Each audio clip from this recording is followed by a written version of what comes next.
Madame, mademoiselle, monsieur, bonjour. C'est aujourd'hui le jeudi 16 février 2023.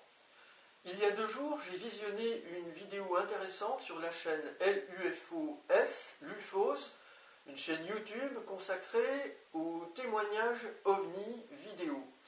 J'ai pu visionner très rapidement une vidéo intéressante d'OVNI en phase nocturne au Zambie, près de la capitale Lusaka. Je rappelle, pour ceux qui ne le savent pas, que le Zambie se trouve en Afrique. Alors, j'ai fait un schéma de cette vidéo et vous pourrez voir ce document en écran de fin. Ici, on peut voir haut dans le ciel 4 spots lumineux émettant une couleur bleuâtre, blanchâtre, pas très jolie, des spots assez grands et donc assez hauts dans le ciel. Ici, des arbres de chaque côté. Je signale en passant que le Zambie est membre du Commonwealth, c'est-à-dire associé à ce grand groupe qui est dirigé par le roi Charles d'Angleterre. Groupe duquel fait partie l'Inde notamment, ainsi que l'Australie. 4 points. Si c'est une communication extraterrestre, cela peut signifier plusieurs choses. Tout d'abord, en code Morse, couramment employé par les militaires. On a H qui correspond à 4 points. H comme heure. Alors, est-ce qu'on cherche à faire lien avec le Royaume-Uni, puisque les heures commencent au Royaume-Uni? C'est possible. Mais H, ça correspond à I, éventuellement, la première lettre du mot I, en japonais, qui signifie soleil-jour. Là, on peut avoir un lien de sens avec ces points lumineux. Il y a une agence spatiale au Japon, vous le savez. Autre élément plus intéressant ici, selon moi, en code Morse, le point correspond à la lettre E. Ces points sont alignés.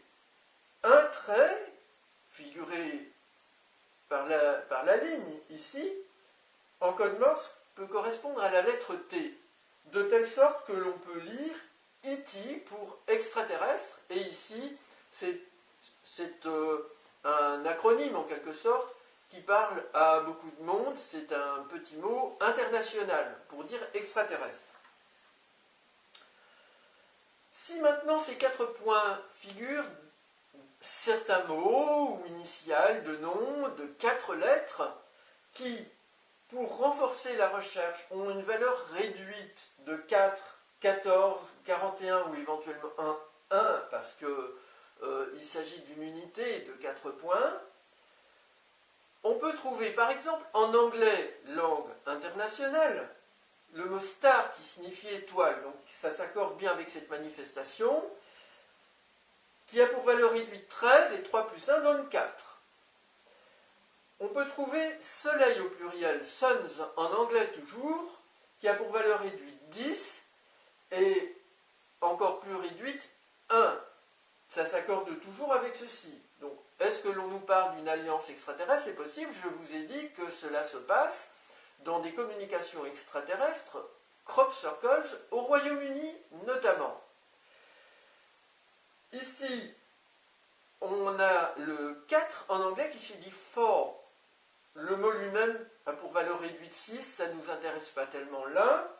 En revanche, for contient les lettres UFO pour Unidentified Flying Object, objet volant non identifié, OVNI en français. Donc là, c'est intéressant aussi. Maintenant, la personne, selon moi, la plus importante de le monde concernant une divulgation à venir au sujet des intrusions extraterrestres est le président des États-Unis d'Amérique, Joe Biden. Son nom complet est Joseph Robinette Biden Jr., ce qui donne les initiales JRBJ, qui ont pour valeur réduite 13, 3 plus 1 donne 4. On retrouve le 4. Joe Biden, Joe B, a pour valeur réduite 14. Donc on retrouve le 1 et le 4. Le temps lui-même a pour valeur 14 aussi. Ce n'est pas la NASA qui a pour valeur 8, ce n'est pas le SETI, Agence de contact internationale des civilisations extraterrestres, qui a pour valeur 8. Mais moi, en tant que lanceur d'alerte repéré par ces extraterrestres, j'ai des initiales JCBP qui ont pour valeur 13, donc réduite encore plus pour valeur 4. Et mon nom a pour valeur réduite 131, Jean-Charles Bourquin-Pierre, qui peut donner 14. 13 plus 1, 14. Alors il y a une injure discrète selon moi dans cette communication. On a la capitale Lusaka qui est très proche d'une ville plus petite qui s'appelle Kafoué. On entend un anagramme qui pourrait être FAC.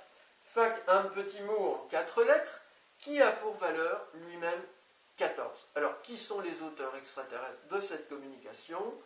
Je ne sais pas. Soit les êtres gris, soit les autres. Je vous invite à regarder mon blog OLCPIE et le dernier article que j'ai publié en lien dans le dossier de cette vidéo. Je rappelle que les États-Unis d'Amérique, racolés par les extraterrestres, ont dépensé plus de 4 milliards de dollars pour le lanceur Artemis et qu'ils ont offert une enveloppe pour les personnes sinistrées du tremblement de terre en Turquie et en Syrie d'environ 85 millions de dollars, si j'ai bonne mémoire, tandis qu'il y a un fonds d'aide international de 1 milliard de dollars. Madame, mademoiselle, monsieur, je vous remercie pour votre attention.